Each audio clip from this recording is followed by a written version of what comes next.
Welcome to Espiritu Coffee Chats, the podcast where we blend wellness, spirituality, and business to help you live with intention and balance.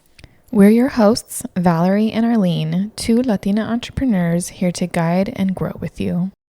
Welcome back to another episode of Espiritu Coffee Chats. I'm Valerie, one of your co-hosts.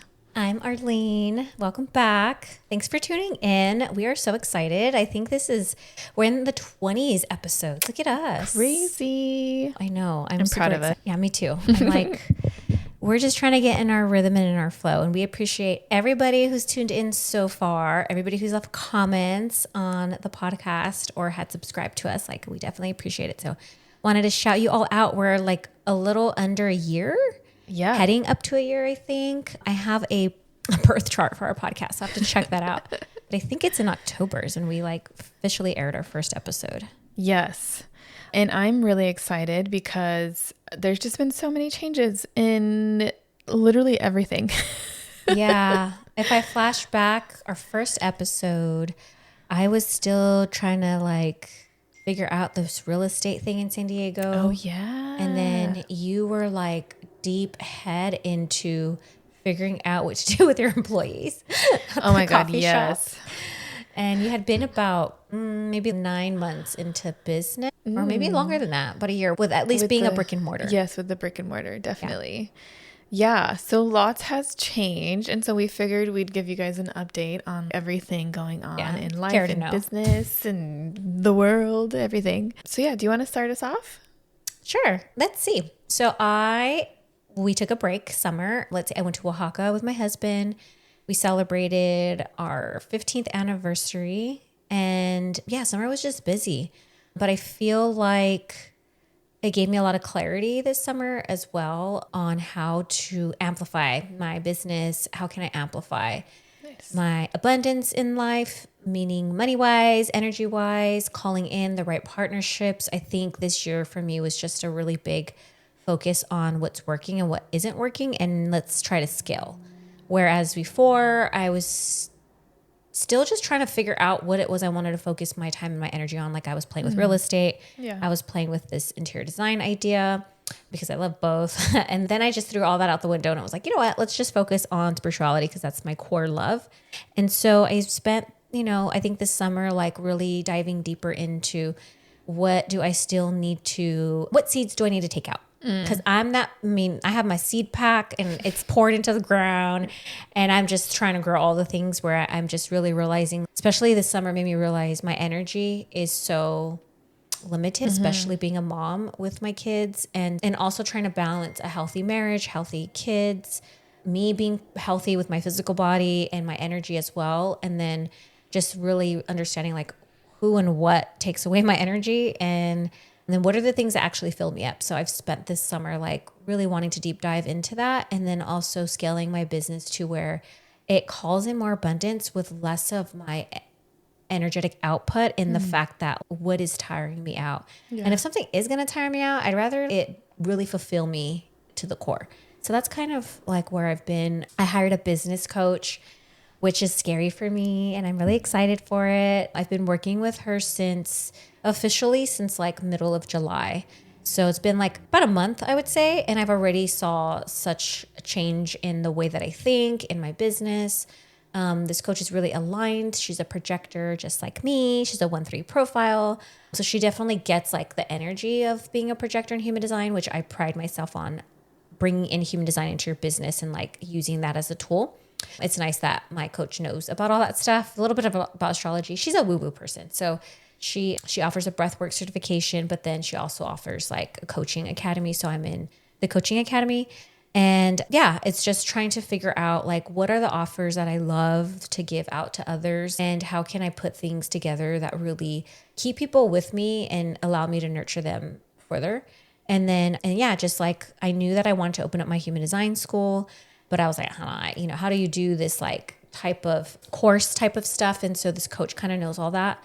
So it's just really just me stepping into the seat of a student and it's like business school. Like I'm going to business school. I always felt like I was in business school, but maybe I was like at the community college level. And now I'm like ready to go to get a master's degree, you know? So that's what it feels like. But it feels like I'm still in the learning phase and I'm trying not to get annoyed with it. I'm like, can I just stop learning? But I mean, learning is growing. And so I feel like I've taken a lot of seeds out of the garden, but I'm like, okay, now let's root things and let me be smart about this, you know? So I think strategy is not my strong suit at all. I'm more of like the creative person. I have great ideas and thoughts, but strategy is just, okay, but what do I do with them? Yeah. And so this is really helping me be strategic. And then I'm super excited to go to, so I'm always doing retreats, right? But I don't go on retreats myself. I don't remember the last time I went on a retreat. Ooh, wow. Yeah, I think it's been a while. It's been years. It's been a long time. That's crazy. Yeah. So it's nice. I'll be going on a mastermind retreat with this coaching person, maybe like a couple of the other girls that are in this mastermind coaching program.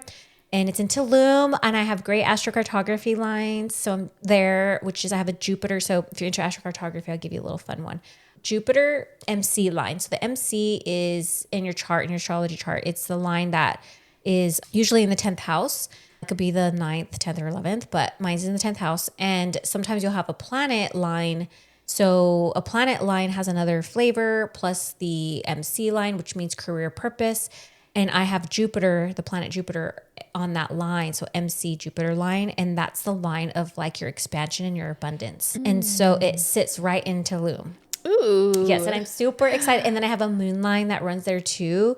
And also a Mercury line as well. And those, Mercury is a planet of communication and socializing. And then the moon line in astrocartography is very nurturing, motherly energy. It's like where you want to go in the world, where you want to feel like home. So I would say like Tulum is in that whole coast too, but Tulum is like a juicy spot, which is interesting because the last time I went there was for my honeymoon about 15 years ago. So it's like I've been there already and I kind of know the energy and I enjoyed it there. That's when I went scuba diving for the first time and I was a little mermaid and I just had really good memories. So it's nice to go back there but actually now that I know about astrocartography, like ignite that MC Jupiter line because that's literally what I'm working on. I'm working on career purpose. Like my head is so deep into that right now that I'm like I said, I feel like I'm at a university level business school in a sense. So my season right now is just really, like I said, just learning and how to learn to grow and scale my business and put myself out there, which is people think that I'm not shy, which I'm shocked that people think that. But I think because on social media, I've gotten used to talking. Yes. But I'm actually like pretty shy. Like in the sense, like I'm trying to still get out of my head with thinking that people will be judging me or people will be thinking things or thoughts or whatever. So I'm trying to not think about that and just being like, who cares? Like I need to show up because one, I'm a projector and in order to get recognition, we have to show up and we have to be invited. So in order for me to be invited, I have to put myself out there clearly in my own natural way. But so it's just like in the season of like, how can I be out there more? And let me push myself to these outskirts that I know I need to get to, but I'm also super uncomfortable more than what I already do. So yeah, I feel like I'm ready for it. I mean, we have this podcast, which I've been enjoying doing. I do want to do more YouTubes that are specific. I love teaching. So I think like, I'm also like ready to go into this teacher mode and share all the things that are in my head and dump them out to y'all. Nice. So that you can take pieces that I've learned and hopefully be inspired by it. And now my daughters are in one's in middle school, one is in high school in her second year. So kids are like back at school. My middle one, I get a little worried because she's starting to figure out middle school and that's middle school. Like I remember middle school. I don't know that's ever fun for anybody. I mean, it wasn't horrible, but I do remember being like, I'm not a baby anymore. Like I gotta grow up and I'm in puberty and there's boys and are boys gonna like me? And what about my body? And so she's in that phase. Okay. And as a mom watching her, I'm like, she's so me. Like she's so me at that age. And my other daughter was like that too, but she was like ready to be social. Like my younger one is a little more like quiet and reserved and I'm just gonna wait for people to come to me. And I'm like, okay, she's a generator, so she can do that. Oh, that's fine. And then my oldest, he is moving in with his girlfriend for the first time. Ooh. Yeah. Is this the first time that he's living with someone? Somebody that he's been in a relationship with, but he's had roommates. Okay. He had roommates in college, you know, and then he was in a roommate situation for this past year. And then now he's, you know, gonna partner up with his girlfriend and they're gonna live with each other. So there's that. I'm excited for them. I mean, he has to step into that more of that masculine role that I see, that, you know, I'm excited to see his chapter in that. And he's in his early 20s. He's 24. These are things that are expected at that time. Yeah, he's definitely got plenty of time still. Yeah. I'm trying to think if there's anything else to update. Yeah, just launching the human design school, the retreat that goes along with it, and then lots of networking and socializing. I'm going to start teaching breathwork classes pretty soon, so I'm excited for that because, I did get breathwork certified over the summer. I forgot about that. And I'm excited to bring that in because that's been such a great thing that I feel like people can really use and utilize in their healing practice. And I love that it's like free.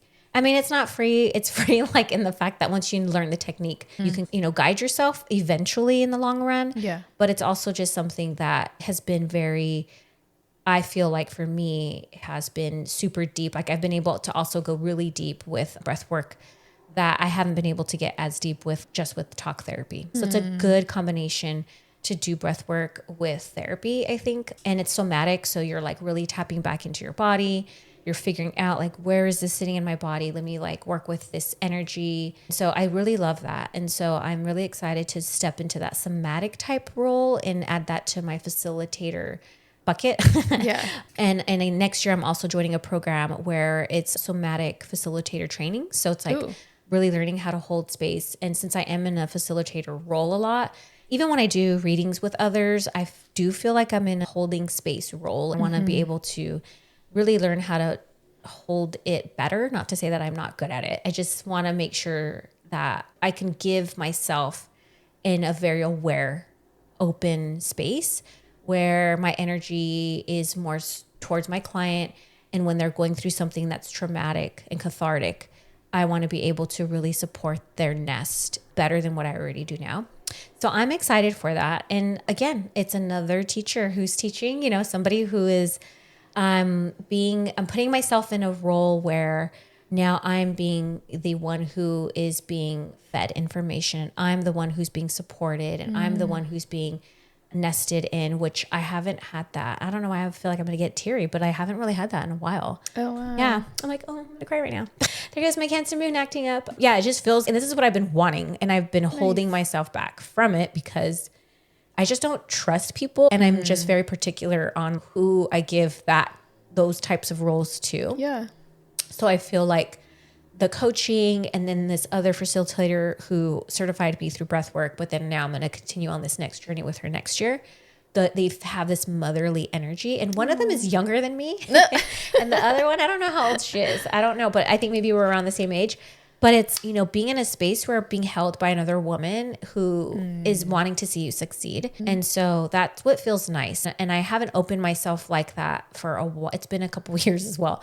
So it's nice to step back into that, especially since sometimes I need that in my own realm, me being a mom. And it's nice to like, you know, open myself to being a student again and but also being mothered in a nurturing teaching kind of way. So I can give that out. And they do very well. I've watched them both with like other students and I love how they hold space for others. And I'm just like, I love the softness. Nice. Where I feel like before, maybe I'm really particular because I don't see the softness. And for me, because I have these mom issues that I'm like, now I'm closing off my energy. Yeah. So it's been nice to observe and be like, okay, you guys, I trust you. You can have I want to come into your nest. So that's kind of where I'm at. And I'm really excited to step into that space and be the student and also have people hold containers for me. And I even stop myself, which is weird. Like when I'm doing these, you know, like these coaching calls and when we're with other people, I'm like, no, everybody else should go first. I'll go last.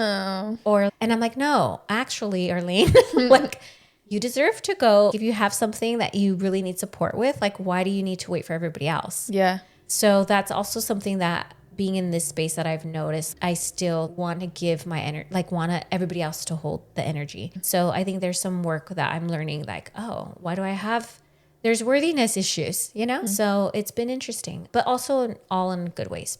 Yeah, all in really good ways. Amazing. Do you have any like events or things coming up that you want to promote? Well, my human design school, we opened doors October 15th, but enrollment is now open. We do have an episode about that, maybe 2 episodes back or however many episodes back, but you guys can scroll back and then learn about that. You can also visit my website, lenasoulwellness.com. And like I said, the breath work, I'll be doing once a month here in San Diego. And then let's see, I think, the Brujas Friendsgiving, that's something that I'm going to be putting together. That'll be probably the weekend before Thanksgiving. I think it's October 25th. I'm not sure. But that'll be here in San Diego. That's in person. And that one's super fun. This will be like my 3rd year doing it. It's an annual thing, but basically everybody comes to my home. I don't know if I'm going to do it at my home, but if I do, it's here or somewhere else. But we basically get together and we experience something witchy and woo-woo. Like last year we had a animal mediumship come. The year before that we had tarot. And then the year before that I did like a astrology Black Moon Lilith workshop, which was super witchy. So it's kind of like in this witchy, but like spiritual. And then everybody could come dressed up like a witch. Ooh, fun. And I decorate the house, very witchy. We do I ask people to bring an old picture for the altar. Nice. And we kind of like really play in that spiritual thing. We have tarot, everybody brings something to a potluck style. So like Friendsgiving, but Bruja Friendsgiving style. And yeah, it's just another way for the community of spiritual witches to come together and be like, yeah, I'm a bitch, I'm a bruja, and I'm going to claim it. So I love that. And then, so yeah, once I open up the human design school, I think in coming into the fall and going into early winter, I will be playing with the idea of doing something with the Poderosa movement. We have a sound bath possibly coming up with one of our besties, Kat. She owns a mattress store. Ooh, yes. And we've already did this before, but now we're going to do it again where we basically invite everybody to her mattress store and everybody gets to lay on the mattresses. And then I just do sound bowls and we kind of give them that experience of relaxing and it'll be fun. It'll be real nice. So we're going to do that again. And then that'll be, I think we were planning in October. And then I have the Tulum trip that I'm going on in December. And I think in between all that, I'm just going to really be like I said, trying to think, how do I want to expand next year for, come January 2026. So I'll be planting the ideas, but the seeds, I'm trying to figure out which ones I want to start. And then by December, I want to already know. Yeah. This is how my 2026 is going to be looking like. Yeah. I did share that I wanted to do an ayahuasca retreat again. So there's stuff that I'm going to be like working with, but a lot of it is just putting myself out there more on social media and doing some YouTubes for you guys, doing more podcast episodes, and a couple of events here and there. So that's been happening to me. That's been within my realm. I love it. So many things. Yeah. And on my side, it's been quite the journey. Okay. So on my side of things, there's also been a lot of change. For one, we are no longer a brick and mortar. So we closed Surge Coffee at the Gallery June. I think, was it June? Maybe mid-June. I feel like it was. Yeah. I think it was like early June we closed it. When was your Pokemon event? Oh yeah, that was like, I think the first weekend of June, and then we closed it the second weekend of June, something like that. There was like a big art festival that the gallery, the East County Art Association, was hosting. So we're like, oh, we'll be open for part of the art festival to help support, because it was like the first in El Cajon. And there are fairly big, what do you call them? Why am I blanking? Like art walks? Yeah, art walks in art walks in like Liberty Station, Oceanside, Little Italy. Little Italy is really, really big. Oh, yeah, I know that one. Mm-hmm. Yeah, so it's the first time bringing it out to El Cajon, which is exciting because I think that area could use a lot of like community events. And yeah, for us, I don't know what I want to talk about. Let's see. So many things. Surge Coffee was just, I think, what do you call it? A beta test, pilot test in that space for us. Mm-hmm. And it was like the best way for us to test a brick and mortar without fully jumping into the number of finances that it would usually take for opening a brick and mortar, a coffee shop specifically. So it was kind of a budget way for us to do things. And we went in very blind. We had no idea what we were doing because it was our first coffee shop, and neither me nor Chris have a coffee background. And we've just kind of been making it up as we go. I mean, we did spend a lot of time, obviously, like reading YouTube University, going to other coffee shops and practice testing and all that kinds of stuff. But from doing that, like learning how to work with coffee to learning how to operate a coffee business was just a whole nother beast in itself. And we did it in a space where we didn't really have an audience built in. And right. I mean, you kind of did, but I think because the location. Yes. Like everybody, you were serving San Diego for the most part. And El Cajon, for people who aren't local to this area, is about 15 minutes from the heart of San Diego. Yes, it's 15, 20 minminutes depending on traffic. Yeah. But I think for a lot of people who are in like central San Diego, and El Cajon is what they call part of East County. I mean, literally everyone that I talk to, no one goes to East County. Yeah, I don't go. Yeah. I was only going because you were there. Exactly. And so I think especially for coffee, like most people don't drive out of their way for coffee. They usually go, maybe drive maximum 10 minutes, unless you're like really going on an adventure to a different city, different part of San Diego. And for us, most of our audience base, our clientele was in like San Diego proper. So it was, in many ways, it kind of felt like starting from scratch. And I think especially being community focused for us, that kind of started, it kind of put us at a hindrance at a little bit starting out, because we're new to the neighborhood is new to us. Like it was just a whole thing. And our marketing was not in a place where it should have been, to like say who we are, who we serve, to get the people there to know us, about us. We had so many people, even to the last day, they're like, oh my gosh, I didn't know you guys were here. And I was like, yeah, we've been here for about 1.5 years, but we're closing in 2 weeks. And they're like, what? I just found you. I'm like, sorry.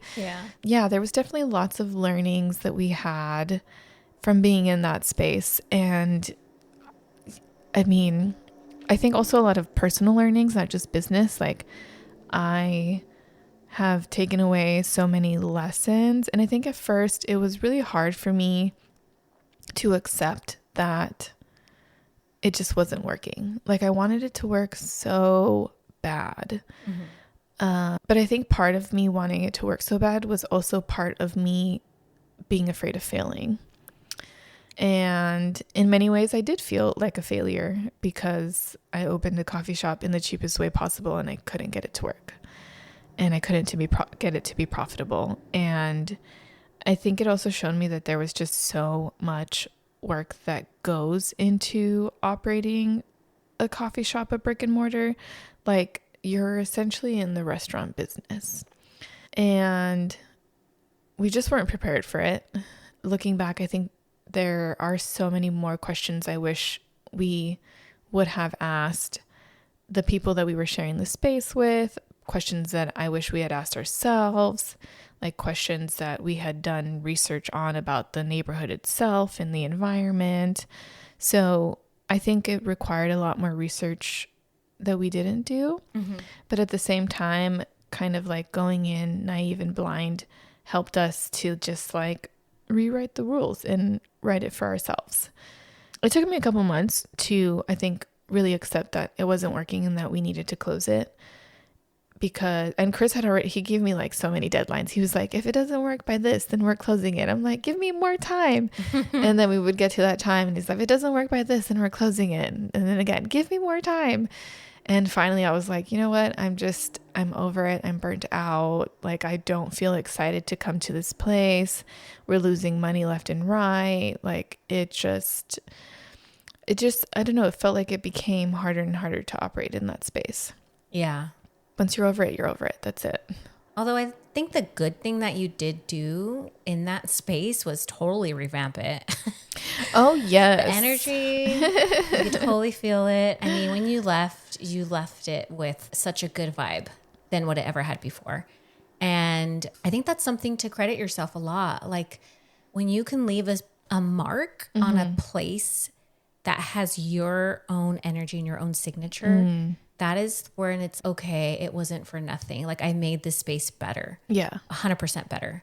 I'm talking about 100% because I remember when I first walked in there, I was like, okay. And you're like, no, don't worry. Like we're going to do this. We're going to do that. You remodeled the bathroom. You did a lot of like cosmetic stuff to get it to where you were somewhat happy with it. But again, you had to share the space so that you had to learn how to like balance a silent partner in a sense because of the gallery. But you did so many good events there. You broke marks in the fact of where you introduced the drag show to El Cajon, which is a little more conservative than the heart of San Diego. There was so much drama behind that event. I was like, I couldn't believe it. You've had a lot of networking events. Like we did the sound bath session. Yes. So we did a couple of them actually.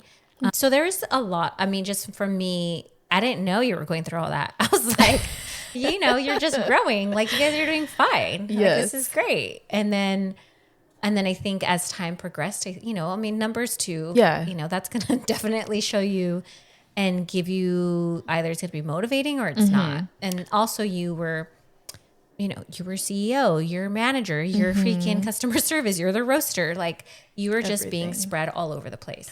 Yeah, I do think I mean, Chris did help. I don't. Oh, for sure, of course, yes. Chris, you helped. We saw you too, but he was holding down the 9 to 5. Yes, he was holding down the 9 to 5, and then baristaing on the weekends. Yeah. And it was just too much. It was too much for us, and then between like our changes in lifestyle and our health journeys, like it was just something that was no longer sustainable at that point. And I am really happy that we did a lot of those events and we did break ground, like to be the first in East County to have a drag show. And I'll just never forget it. I'm going to get emotional.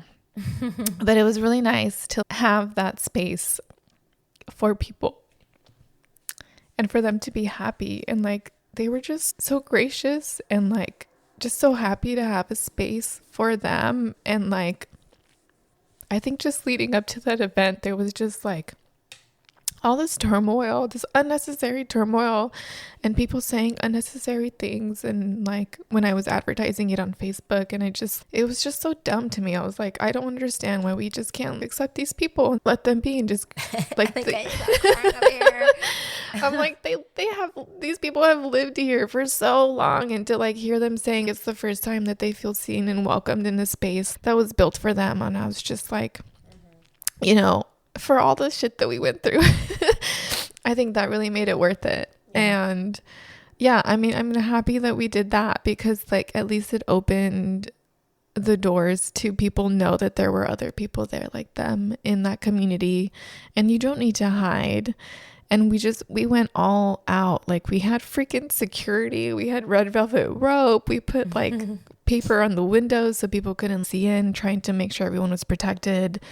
So it was just, I'm really happy. And like the Surge Coffee After Dark events we did, they were so fun. And we got to highlight local musicians and artists. Like our friends freaking read their poems. And it was just really nice to try stand-up comedy for the first time, and they didn't want to do it and they did it because I was like, please. So there was definitely a lot of good times, but I think if you're not profiting, you have a hobby, you don't have a business. And I think that was probably like the hardest thing for me is you doing all of this work and I'm being spread so thin, and for it to not work, I think was a really big ego hit. Yeah, because I was putting in so much work into it. But I think everything happens for a reason, and it was just meant to turn us to a new path. And if there's, I was telling a friend yesterday, I was like, if there's one thing for sure about Surge Coffee is that it's always going to change. Oh my gosh, yes. feel like my business has split personalities like all the time. Like, listen, it's like, it's 1 minute it wants to be quiet and sleep, and the other minute it's, I want to be in the world. I'm an activist today. Today I'm your best friend. I'm holding you. Yes. Yeah. And so I think stepping away from that and really taking the moments, really multiple moments, to reflect and see where we wanted to be, what we really wanted Search Coffee to be, and if we were actually being fulfilled. Because we're in the space now where like Chris is still in his 9 to 5. I don't really want him to work extra hours for Search Coffee if he doesn't really need to. Like I'm trying to take care of the house and trying to take care of us and myself and leave room for family and friends and operate a business and also do these other things. Like I'm starting to learn about investing and just all of this stuff. And so we've kind of realized like we don't want to be, I mean, we do want to have a brick and mortar again at some point. Yeah. But we don't need to be the ones operating it. Like I want to have a team that supports us and supports the mission and the vision. And what that looks like now is really, really going in on our community focus. Yeah. And so stepping away from the brick and mortar has allowed me to kind of revitalize like our marketing materials, I guess, and go back to the storytelling aspect. Like, why did we really start this? What do we want to accomplish with this? And it goes back to community, because being Mexican and him being Armenian, coffee is for connection.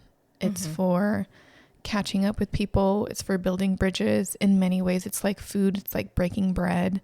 So really going back and honoring our cultural roots in coffee and honoring community and building those spaces for people. So I really liked the 108 in the park that we did, the yoga event. Yeah, that was really fun. Yeah, with Aisha, that was so cool. And I am nervously excited to do 108 sun salutations. Yup.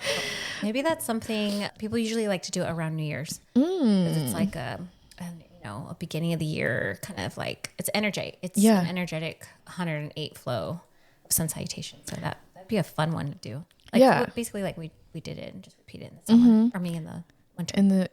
I definitely want to do it more regularly. And I think doing more events like that where ideally it's a free community event and we have like brand deals, brand sponsors. Yeah. Hint, hint. Anybody listening to this, if you know some brand deals and sponsors. So I guess we can elaborate on that for people who don't know what the 108 in the park was. Oh yeah. So Valerie, Search Coffee, and Chris and Val own Search Coffee. And then we had a local yoga instructor, Aisha Mitchell. Oh, Mitchell, sorry. And then I'm horrible with any kind of name. And then myself, but I was representing the nonprofit that I run, the Poderosa movement. And so we all came together because we literally sat down one day and we were like, we all love community. Let's bring, wellness and, fitness and all the things. And then we had Crystal, who's like really good at kind of like getting us all together. And we're like, yeah, let's just do this free event in the park. And then the 108 is coming from the 108 sun salutations. And so, yeah, we did yoga. Aisha did the yoga. I led the sound healing. And then Search Coffee Cart was there. And it was in North Park we got like cute, like perfect little area too. We learned about city permits. Oh yes, Morley Field. Fees. Yes, the fun fees that they have. But at the end of the day, it was nice for all of us to see just the community connection and how much this is needed. And also a lot of people came up and they were like, I've never done a sound bath before. Oh. And I was like, oh, interesting. About a handful of people. Oh, that's right. My dad was one of them. Yeah, your dad was one of them. So it was like, yeah, I've never done a sound bath before. And I was like, wow, okay. And, and we're in the open, we're out in nature, and we had the trees covering us. It was in such a beautiful morning in San Diego. Like we got really lucky. It was in August. So it was like 2 weeks ago, I think. And I guess to echo back to you, like, that is what you did enjoy doing at Search Coffee when you guys were at the gallery. So it's like you're kind of like taking away what didn't serve and keeping what did. So I think like in hindsight, that did give you that opportunity to like do the community things and like figure out what type of stuff you wanted to do, and like also seeing that it needs to be accessible and things like that, and how coffee can bring that people together. You know, like people knew, okay, we're going to this event, but it's great to have some coffee there. Yes. So that was really nice. And you guys actually set up the gallery to be more social than whatever it was before. So what do you envision? I have two questions. One was, I can't remember if Chris got diagnosed with his health issues before the coffee shop opened at the gallery or during the whole thing. I don't remember. It was shortly after we had, was it shortly after?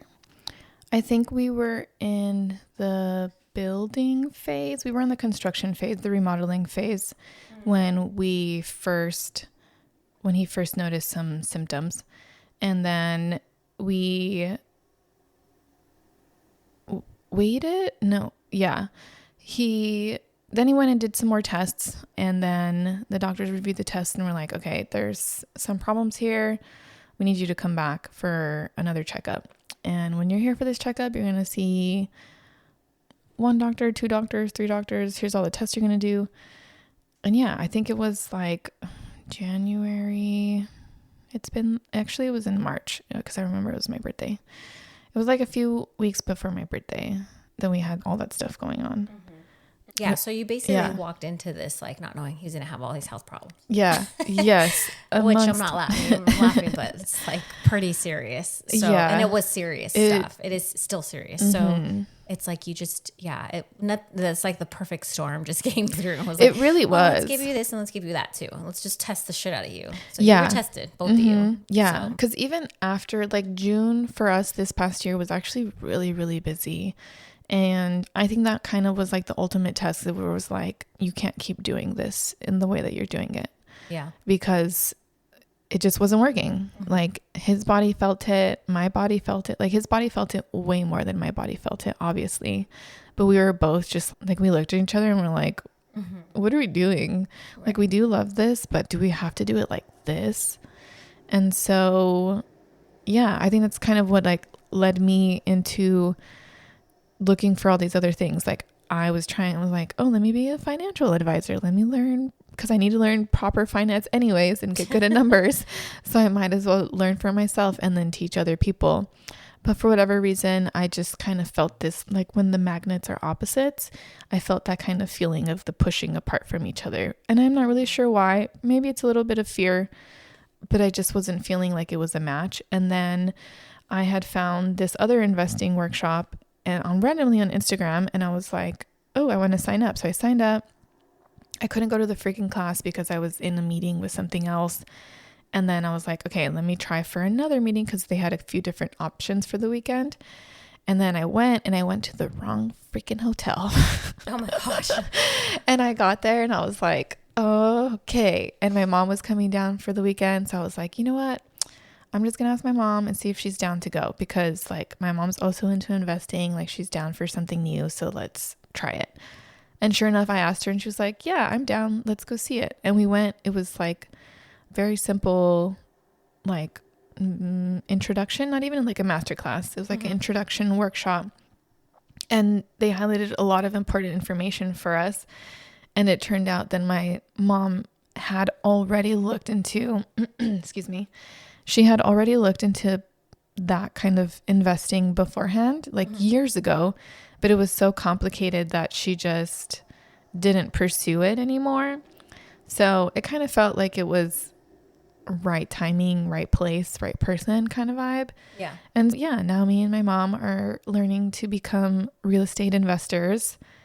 Yeah, I made a couple of phone calls this morning and I was like, I'm going to puke because this feels so uncomfortable. Yeah. Yeah. Real estate. You yes. Just give me flashbacks. Oh. Gotta get your big girl pants on. For sure. You can do it. Yeah, you can do it.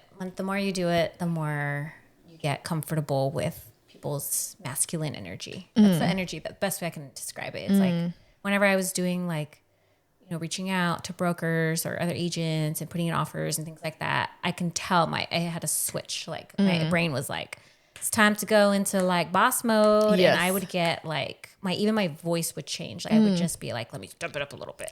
But it's also nice to know that you can do it. Yes, like you could play with the big boys, you know? So that's also from my experience, nice to know like, yeah, I might look small and I might look all girly or whatever, but I will come at you like, quick. And don't play. Don't play. I'm smart, okay? Might not look like it, but I'm smart. So what are your plans? What is this next, we have a couple more minutes. So like, what is your next season as far as, fall coming into winter? I know yesterday, Valerie and we met up with our Biz Besties group. Highly recommend getting together with some business-minded women, but you're also friends. And so that was so great for us to get together yesterday and talk about, okay, we're here in the fall, heading into fall, and what is our plans for January? And let's hold each other accountable. Let's open up. Let's talk about, we talked about like our visions and our big picture things, small picture things. How are we feeling? So I guess piggybacking off yesterday, can you share with us, like, what do you have planned? Is there events? Is there new launches? Like, what are you guys doing? We are going to be continuing with our private catering event services, and we do have a couple events coming up. We're actually going to Armenia in September for a couple weeks. So I'm really excited. It's Chris's dad's first time there, and he is Armenian but grew up in Lebanon because of the Armenian genocide. I think it's going to be an emotional trip, but I think a really nice, beautiful trip. Did you ever watch that Another Self Netflix show that I no, I have to watch it. Gotta watch it before you go. Okay, I'll watch it tonight. So we're taking a brief pause in September to vacation, and then we're coming back freaking full force because we have 2 days later after we come back, we'll have a private event and then another event, which is kind of like marketing, getting our services out there for people in the hotel industry, hopefully becoming some preferred partners for more hotels. Yeah. We are working on one partnership right now, and it's definitely been a learning curve because I am a little bit more left brain in the design and selling and marketing. I'm like, this is so new to me. But yeah, so I think preferred partners for events and venue spaces, and focusing a little bit more on retail in terms of like other products that we serve. So I met with a friend yesterday who makes candles, and we're going to try to get our candles into some of the hotels here locally. We make coffee pods. We're not affiliated with Keurig or that green whatever. Suing us. Yeah. So we do make coffee pods that are compatible with Keurig machines. And I would love to have those in hotels and Airbnbs and all these places, co-working spaces. So I will hopefully raise some capital through my real estate investing so that I can get some equipment for that stuff to make it streamlined and efficient. So I'm not doing it individually by hand. And what else? I think some more community events, but I think in a way that like fill our cups as well. So we're not like burnt out in doing what we want to do, and some strategic partnerships with nonprofits. Cool. Yeah, because we did a pay what you want pop-up, and we were able to donate 10%. I mean, we donated 10% of the revenue to a local nonprofit that we worked with. It doesn't cover our work and our time. So I do want to find a way that is sustainable so that we can cover our time and work and still donate to local nonprofits. Hence the sponsorships. That would be. Yeah.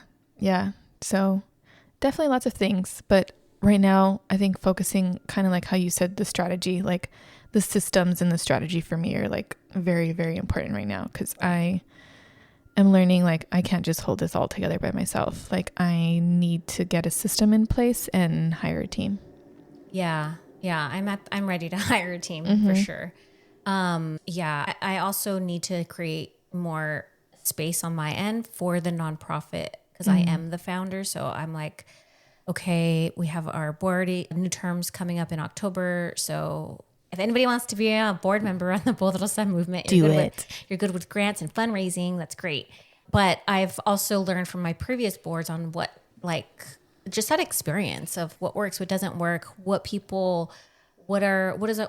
events do we align with? So it is another like business in a sense, but I'm like, I'm excited to bring it back into like life. I kind of took a little step back a little bit because I needed to focus on my actual business that makes me money.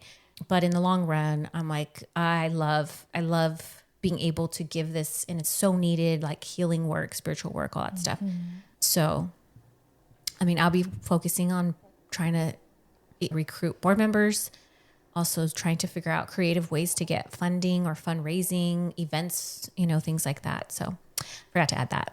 But similar to what you're saying, like, yeah it's aligning yourself too with, because, a lot of these, the events that I do for the nonprofit, I don't make anything personally. Neither does the nonprofit sometimes. So I'm just trying to get our name out there.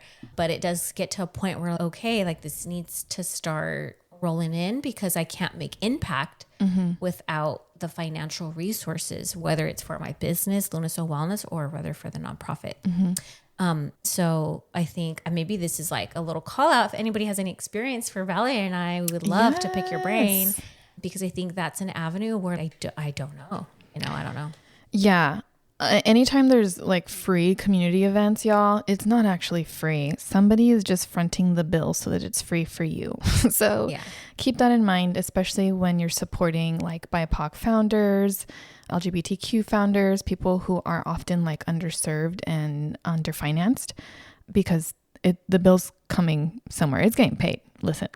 And I don't know if we have any listeners that work in the city or for the city somehow, but look, if you guys can create a budget for small businesses to pull from so that we can host these free community events, please do it. Some kind of grant program, whatever it is, that's not, I get the understanding of supporting nonprofits, but there are also many small businesses who want to be doing these things and who have the following, who have the community. Like brands and businesses just look different these days.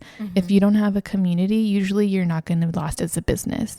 And so offering that as a resource for us, like for me as a small business owner, I would love to tap into that resource so that we can keep hosting our 108 in the Park events for people to join us. Yeah. I agree. I think we've fed you all enough of an update for us. Hopefully we've given you some advice, or hopefully something of whatever we shared you can relate to. And just know that, we like to share these types of episodes sometimes too, because we're able to share our experience, and maybe listeners can kind of understand and either be motivated, be inspired, or also just cry with us. Yes. Shed some tears. Or maybe you guys just can give us some nice, helpful tips. But but we're also, at the end of the day, where we feel like we've actually shedded some skin. You know how the snakes shed their skin? Yeah. And I think we've both done that. And I think going forward, it's like the future looks brighter. For sure. Yeah. A lot more clarity. Yes. A lot more clarity. I'm ready to go. I'm ready to fly. Let's do this. Yeah, let's fly like a butterfly. Thank you all for tuning in. Is there anything else you'd like to add? No. Thank you guys, and we'll catch you on the next one. Yeah. Bye. Bye. Thank you for joining us on this episode of Espiritu Coffee Chats. We hope you enjoyed our conversation and found a little inspiration to take with you. If you loved what you heard, don't forget to subscribe, rate, and leave a review on your favorite podcast platform. And stay connected with us on social media for updates, behind the scenes content, and more. Until next time, keep the spirit alive and the coffee brewing. Cheers! Ow, ow, ow.